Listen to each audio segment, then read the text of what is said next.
আল্লাহ রাব্বুল আলামিন জবাবে বলেন, কাল্লা লা ওয়াজারাইলা রাব্বিকা ইয়াউমাইযিনিল মুস্তাকার। কখনই নয়, ভাগবার জায়গা নাই, পালাবার জায়গা নাই। আল্লাহ রাব্বুল আলামিনের আশ্রয় ছাড়া কোনো আশ্রয় নাই। এই বিভীষিকাময় দৃশ্য হয়ে যাবে, সব মরে যাবে, কেউ বাঁচবে না।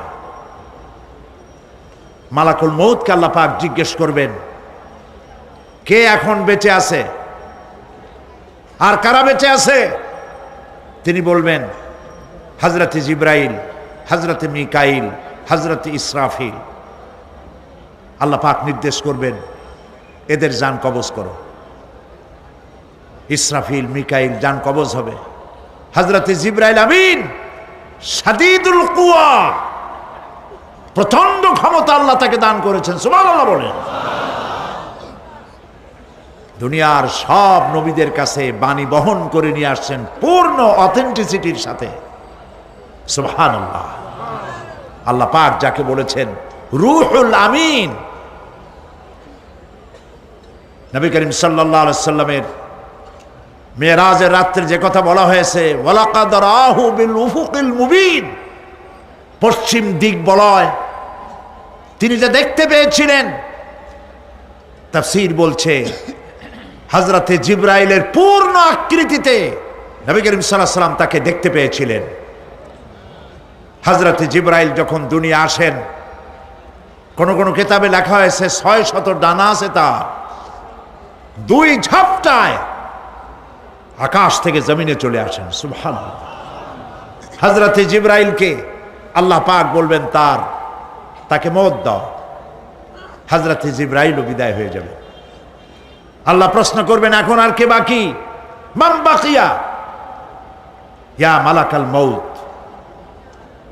মালাকুল মউত বলবেন, হে আল্লাহ তাআলা, এখন তোমার সামনে আমি দাঁড়িয়ে আছি, আর কেউ নাই। আল্লাহ পাক বলবেন, মুত ইয়া মালাকাল মউত। আল্লাহু আকবার। মুত ইয়া মালাকুল মউত, মরে যা, মরে যা। মালাকাল মউত মরে চলে যাবে, এরপরে আর কেউ নাই। আল্লাহ রাব্বুল আলামিন এই অবস্থায় কত বছর কত কাল চলে যাবে আল্লাহ পাক ভালো জানেন, কেউ নাই।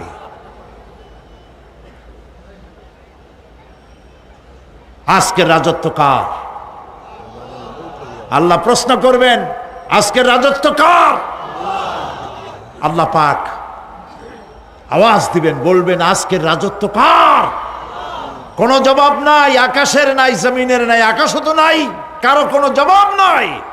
আল্লাহ পাক বলবেন, লিল্লাহি ওয়াহিদুল কাহ্হার। আজ একমাত্র রাজত্ব হচ্ছে পরাক্রমশালী আল্লাহ রাব্বুল আলামিনের। আল্লাহ পাক বলবেন, ইয়া দুনিয়া আইনা শুজারুকি, হে পৃথিবী তোর গাছগুলা কই? ইয়া দুনিয়া আইনা জিবালুকি, হে পৃথিবী তোর পাহাড়গুলা কই? আইনাল জব্বারিন, স্বৈরাচারেরা কোথায়? কারো কোনো জবাব হবে না। আল্লাহ পাক এরপরে আবার মানুষগুলিকে জিন্দা করবে, সুবহানাল্লাহ। ওয়া ইযাল কুবুরু বু'সিরাত, যা কিছু মাটির মধ্যে লুক্কায়িত ছিল সবগুলি আল্লাহ পাক বের করে নিয়ে আসবেন। হাসরের ময়দান হবে, উপস্থিত হবে সমস্ত মানুষ, কেউ পলায়ে থাকতে পারবে না কোথাও। কুমিরে যারে খাইছে, বাঘে যারে খেয়েছে, আগুনে যারে পোড়াইছে, পানিতে যে পচে গেছে, পোকামাকড়ে যারা খেয়েছে, কোনো পথ নাই। সবাই আল্লাহর দরবারে উঠবে, পায়ে জুতা নাই, মাথায় কাপড় নাই, পরনে কোনো কাপড় চোপড় নাই, উলঙ্গ উলাঙ্গিনী। উম্মুল মুমিনিন হযরতে আয়েশা সিদ্দিকা রাদিয়াল্লাহু তাআলা আনহা নবী করিম সাল্লাল্লাহু আলাইহি সাল্লামের জবান মোবারকে এটা শুনে কেঁদে ফেললেন, বললেন, ইয়া রাসূলুল্লাহ, আমারও কি সেই অবস্থা হবে? তিনি বললেন, হ্যাঁ। উম্মুল মুমিনিন বললেন, ইয়া রাসূলুল্লাহ, তখন কি আমার শরম হবে না? আল্লাহর নবী বললেন, কিয়ামতের এই বিভীষিকাময় দৃশ্য দেখে মানুষের দিকে তাকাবার কোনো হুঁশ থাকবে না। সব মানুষ উপরের দিকে তাকায় থাকবে, নিচে তাকাবার কারো কোনো ক্ষমতা থাকবে না। মানুষ অস্থির হয়ে যাবে। সেই হাসরের ময়দান বিচারক আল্লাহ রাব্বুল আলামিন প্রত্যেকটি মানুষকে তার কৃতকর্মের জন্য হিসাব দিতে হবে। আল্লাহ রাব্বুল আলামিন বলেন, পরকালীন জীবনের ব্যবস্থাপনাটা কেমনে হবে শোনো। ইন্নাস সামআ ওয়াল বাসারা ওয়াল ফুআদা কুল্লু উলাইকা কানা আনহু মাসউলা। কিয়ামতের দিন প্রত্যেকটি মানুষকে তার শ্রবণ সম্পর্কে,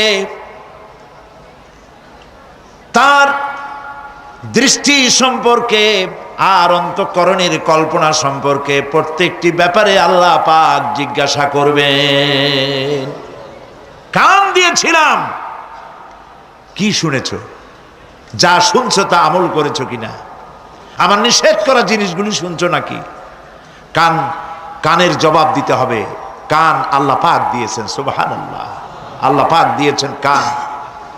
এই কান দুটো যার নাই, কান আছে শুনতে পায় না, কত বড় কষ্টে আছে সে। মানুষে চিল্লায় কথা কয়, সে বুঝেই না। আছে না এমন?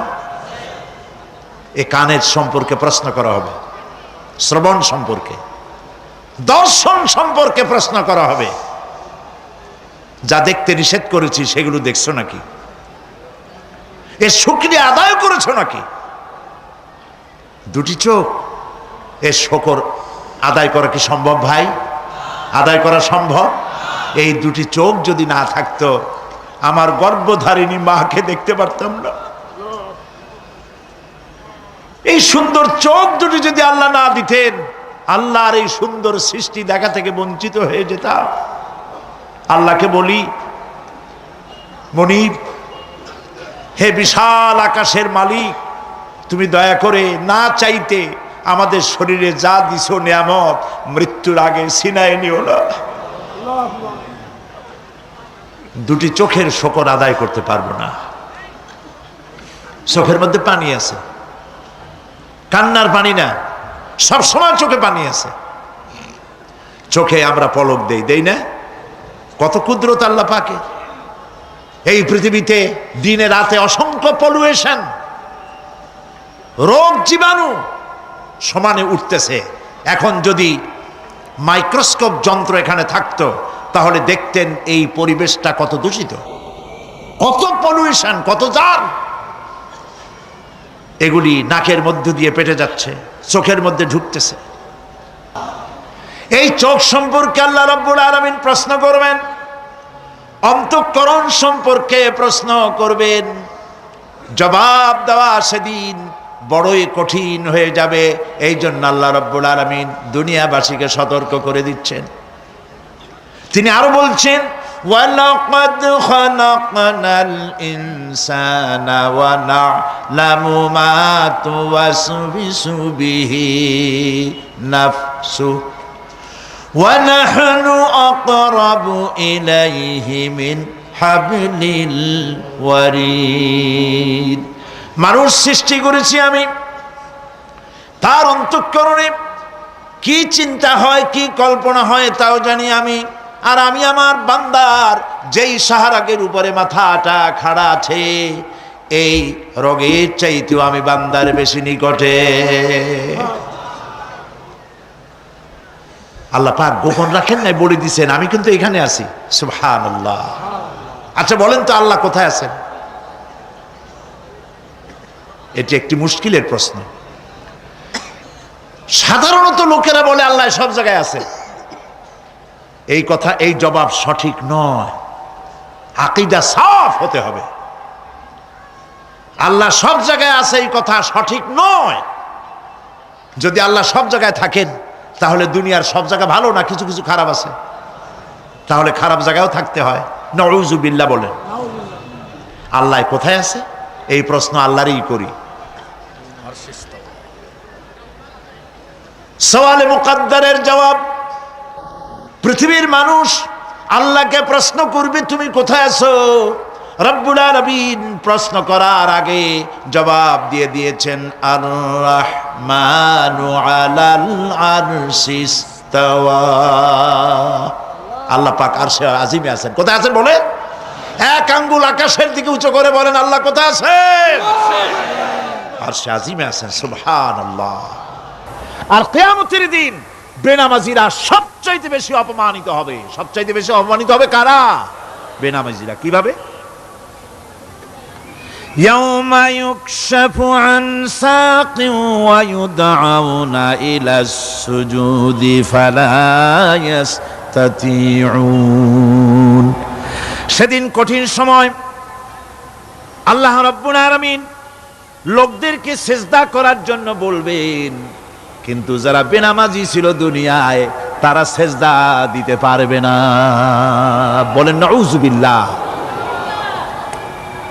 অবস্থাটা কি হবে? খাশিআতান আবসারুহুম তারহাকুহুম যিল্লাহ। তাদের দৃষ্টি নিচু হবে, লাঞ্ছনা এবং অপমান তাদের উপরে চেপে বসবে, সিজদা দিতে পারবে না। আল্লাহ আমাদেরকে ক্ষমা করুন। কিয়ামতের দিন হযরত আদম আলাইহিস সালাম থেকে শুরু করে পৃথিবীর সমস্ত মানুষের সামনে আল্লাহ রাব্বুল আলামিন সিজদা করার জন্য অর্ডার করবেন। যারা নাকি বেনামাজি ওরা আল্লাহর দরবারে সেদিন সিজদা দিতে পারবে না, লাঞ্ছিত অপমানিত হবে। জোরে কোন নাউযুবিল্লাহ।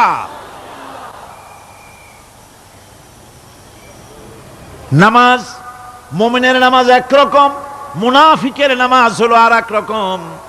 মুনাফিকরাও নামাজ পড়ে, পড়ে কিনা কন? মুনাফিকেরাও নামাজ পড়ে। মুনাফিকেরা যখন নামাজ পড়তে যায় আল্লাহ রাব্বুল আলামিন বলতেছেন, ওয়া ইযা কামু ইলাস সালাতি কামু কুসালা। মুনাফিকেরা যখন নামাজ পড়তে দাঁড়ায়, নামাজে আসে ঠিক তারা, কিন্তু নামাজের জন্য দাঁড়ায় খুব শৈথিল্যভাবে দাঁড়ায়।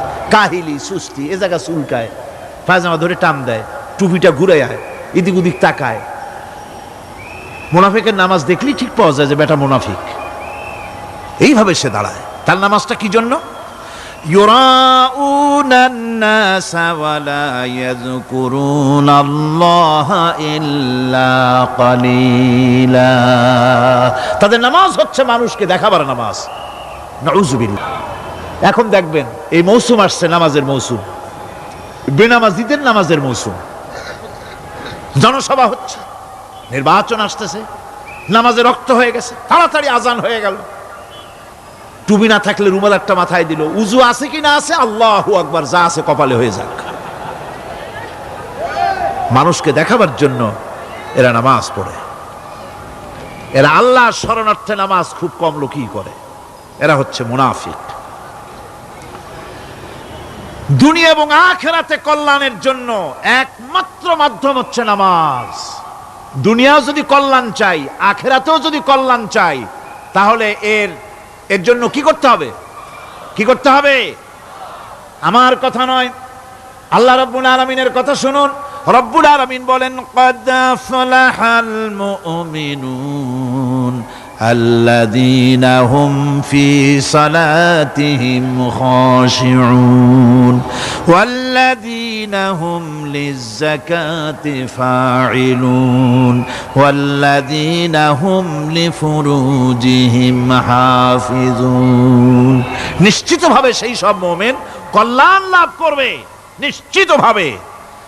তারা হচ্ছে ওই সব লোক যারা নিজেদের নামাজ ভীতি মিশ্রিত ভীতি মিশ্রিত অবস্থায় বিনয়ের সাথে যারা নামাজ আদায় করে, যারা বেহুদা কাজ থেকে বিরত থাকে, যারা যাকাতের পন্থায় কর্মতৎপর হয়, আর যারা নিজের লজ্জাস্থানকে হেফাজত করে,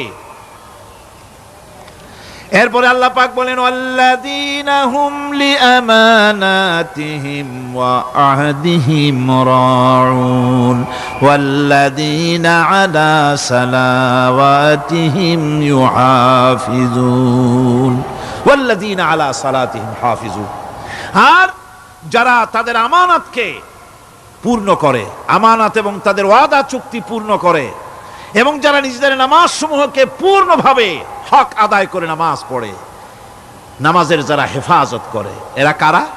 এরা হচ্ছে উলাইকা হুমুল ওয়ারিসুন আল্লাযীনা ইয়ারিসুনাল ফিরদাউসা হুম ফিহা খালিদুন। এরা হচ্ছে সেই সব লোক, এরা উত্তরাধিকার হচ্ছে জান্নাতের উত্তরাধিকার, জান্নাতুল ফেরদাউসে আল্লাহ রাব্বুল আলামিন এই গুণ বিশিষ্ট লোকদের জন্য জায়গা করে দিবেন। জোরে কোন সুবহানাল্লাহ। নামাজকে পড়তে বলা হয়নি, কোরআন শরীফে বলা হয়েছে নামাজ কায়েম করো। কি বলা হয়েছে কন্ত দেখি? নামাজ কায়েম করো, নামাজ পড়ো। এই কথা কিন্তু কোরআন শরীফে কোনো জায়গায় আছে নাকি? এখন কায়েম করা কারে বলে? একটা গুরুত্বপূর্ণ আরেকটি বিষয়, নামাজ কায়েম করতে বলা হয়েছে। কায়েম কি? কায়েমটা হচ্ছে দৃষ্টান্ত স্বরূপ বলা যায় যে জিনিসটা সমাজে প্রতিষ্ঠিত আছে ওইটারে বলে কায়েম হওয়া, আর যেটা প্রতিষ্ঠিত নাই ওটা কায়েম নাই। কায়েম মানেই হলো প্রতিষ্ঠিত থাকা। যেমন আমাদের দেশে, আমাদের সমাজে নারী পুরুষ শিশু বৃদ্ধ সকলেই কাপড় পরা, শাড়ি পরা, লুঙ্গি পরা, এই কাপড় পরাটা কায়েম আছে, প্রতিষ্ঠিত আছে না নাই? যার কারণে কাপড় পরা সমাজে কায়েম আছে বলে উলঙ্গ মানুষ সমাজে খুঁজে পাওয়া যায় না, পাগল ছাড়া। ঠিক কিনা? একটা বাচ্চাকেও যদি উলঙ্গ হতে বলেন এখানে, 5 বছর 6 বছরের একটা বাচ্চাকেও, সে কিন্তু রাজি হবে না। ঠিক কিনা? যেহেতু কাপড় পরা সমাজে প্রতিষ্ঠিত আছে সেহেতু উলঙ্গ মানুষ পাওয়া যায় না, কাপড় পরাটাই এখানে প্রতিষ্ঠিত। সুতরাং এখন অবস্থাটা এই হয়েছে, কাপড় পরা প্রতিষ্ঠিত আছে বলে কোন উলঙ্গ মানুষ এসে যদি এই মঞ্চে দাঁড়ায় আর বলে আমাকে একটু বক্তৃতা করতে দেন, আপনারা কি করবেন? মঞ্চে তো উঠতেই দিবেন না। উলঙ্গ মানুষ যদি কোনো চাকরি নিতে যায় ইন্টারভিউতে, তাকে লাইনে দাঁড়াইতে দেবে? দেবে না। এমনকি উলঙ্গ হয়ে যদি বাড়িতে প্রবেশ করে তার বউও দূর দূর করে তাড়ায় দেবে। ঠিক কিনা? যেহেতু সমাজের ভিতরে কাপড় প্রতিষ্ঠিত আছে সেই জন্য এই উলঙ্গ মানুষ পাওয়া যায় না। অনুরূপভাবে নামাজ যদি প্রতিষ্ঠিত হতো সমাজের ভিতরে, তাহলে বেনামাজি খুঁজে পাওয়া যেত না। চাকরি করতে গেলে সেখানে নামাজ মানদণ্ড হয়ে যেত, নামাজ পড়ে কিনা তা দেখে নেওয়া হতো। বেনামাজি লোক পাওয়াই যেত না যদি প্রতিষ্ঠিত থাকতো। প্রথম প্রশ্নই হতো তুমি নামাজ পড়ো কিনা।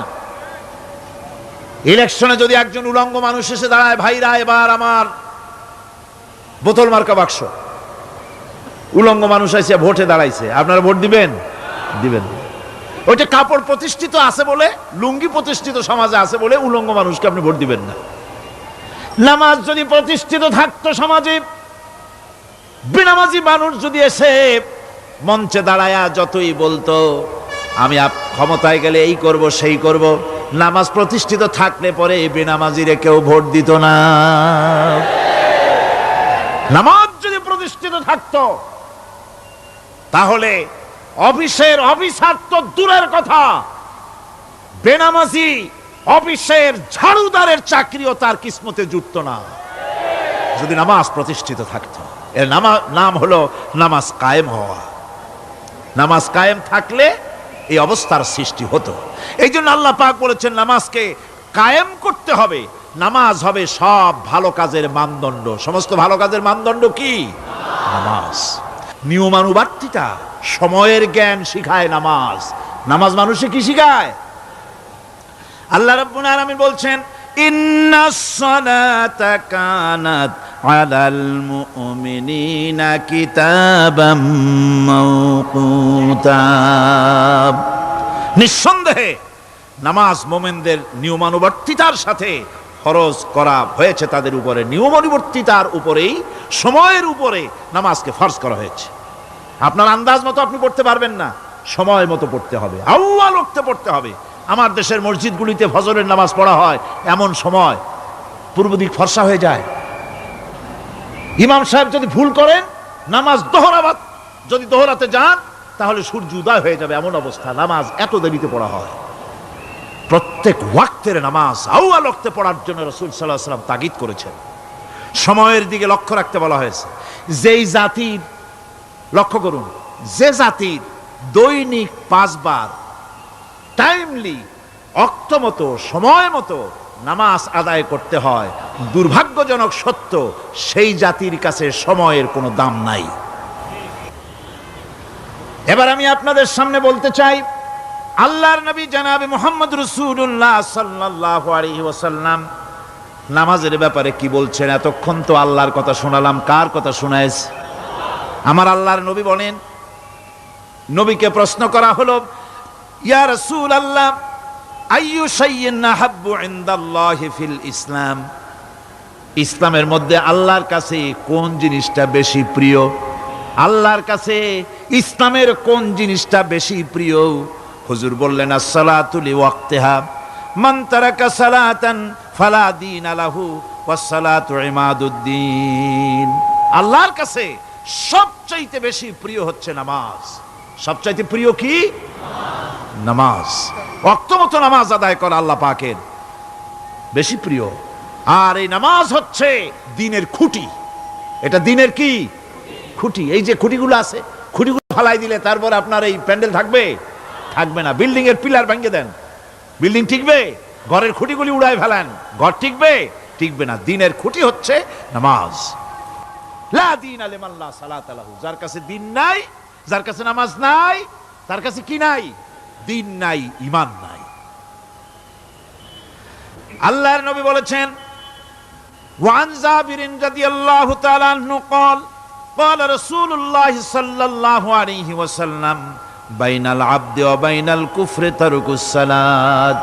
আল্লাহ পাকের নবী বলেন, আল্লাহর বান্দার মুমিন, আল্লাহর বান্দার কাফের, দুইজনের মধ্যে পার্থক্য হলো, যে ব্যক্তি নামাজ পড়ে সে আল্লাহর গোলাম, যে নামাজ পড়ে না সে কাফের হয়ে গেল। যে নামাজ পড়লো না সে কাফের হয়ে গেল। মান তারাকা সালাতান মুতাআম্মিদান ফাকাদ কাফারা, যে ব্যক্তি ইচ্ছে করে নামাজ ছেড়ে দিল সে কাফের হয়ে গেল। বলেন নাউযুবিল্লাহি মিন যালিক। এই জন্য নামাজ আদায় করা বাধ্যতামূলক প্রত্যেকটি মুসলমানের জন্য। রাসূল করিম সাল্লাল্লাহু আলাইহি সাল্লাম একটা দৃষ্টান্ত দিয়েছেন। কারো বাড়ির সামনে যদি একটা নাহার থাকে, একটা পুকুর থাকে, একটা খাল থাকে প্রবাহিত, এতে যদি ওই বাড়িওয়ালা দৈনিক 5 বার গোসল করে, তাহলে তার গায়ে কি কোনো ময়লা থাকে? হুজুর, সাহাবীরা বললেন, না হুজুর, থাকে না। হুজুর বললেন, এটাই হলো নামাজের দৃষ্টান্ত।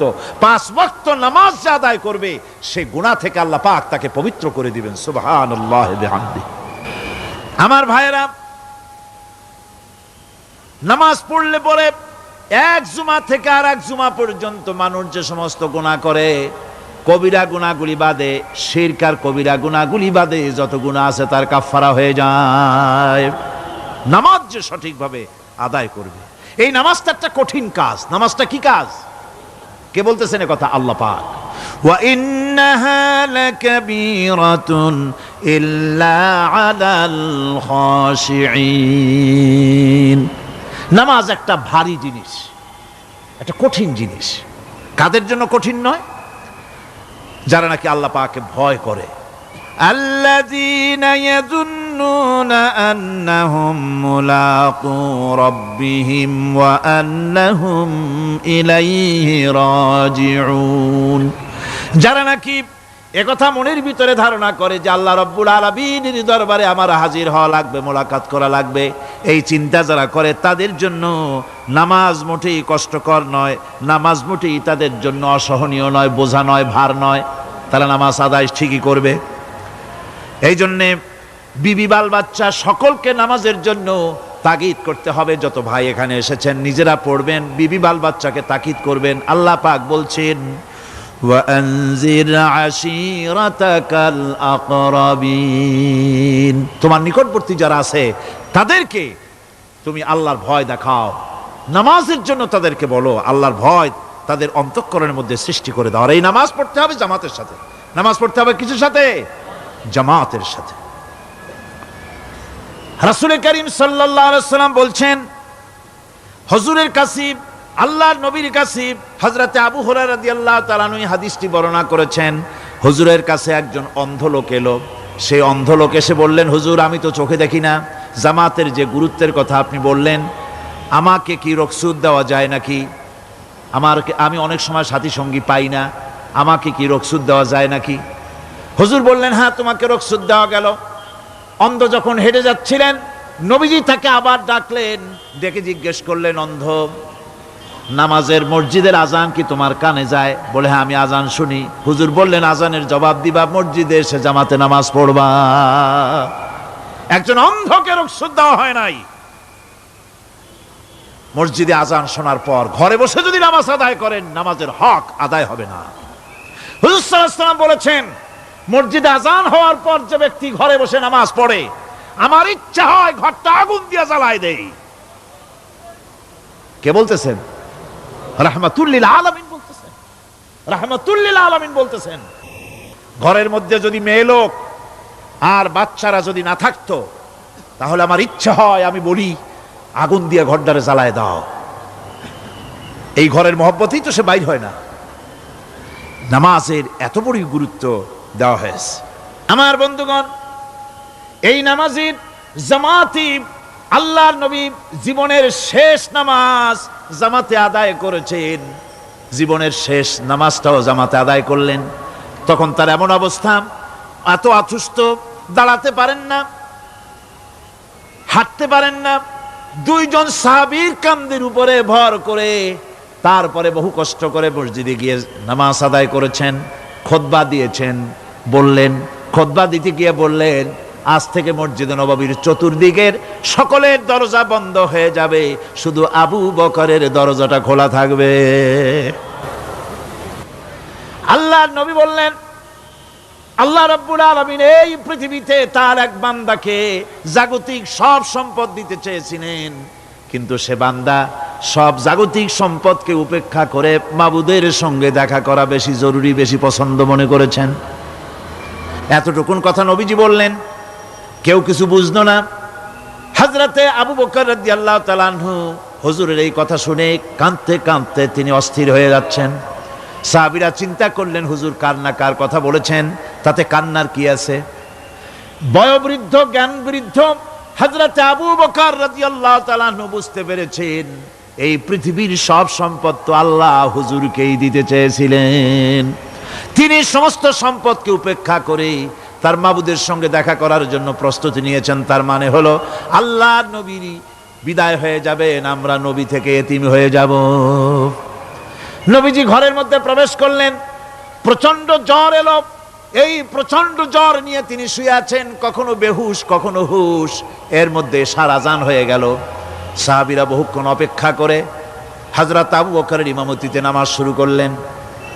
হুজুরের হুশ এলো। প্রশ্ন করলেন, আয়েশা রে, এখন কোন সময়?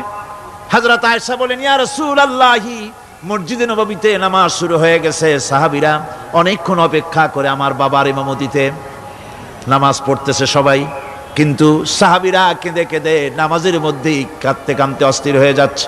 তাদের মনের ধারণা হয়েছে নবীজির পেছনে নামাজ পড়ার কিসমত থেকে তারা মাহরুম হয়ে গেল।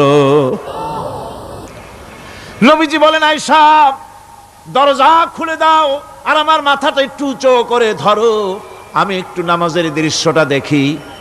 দরজা খুলে দেওয়া হলো, নবীজির মাথা উঁচু করে ধরা হলো। নামাজের জামাতের দৃশ্য দেখে নবীজি আবার শুয়ে পড়লেন।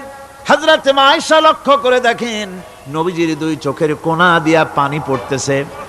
মা আয়েশা জিজ্ঞেস করেন, ইয়া রাসূলুল্লাহ, নামাজের দৃশ্য দেখে চোখে কেন পানি এলো?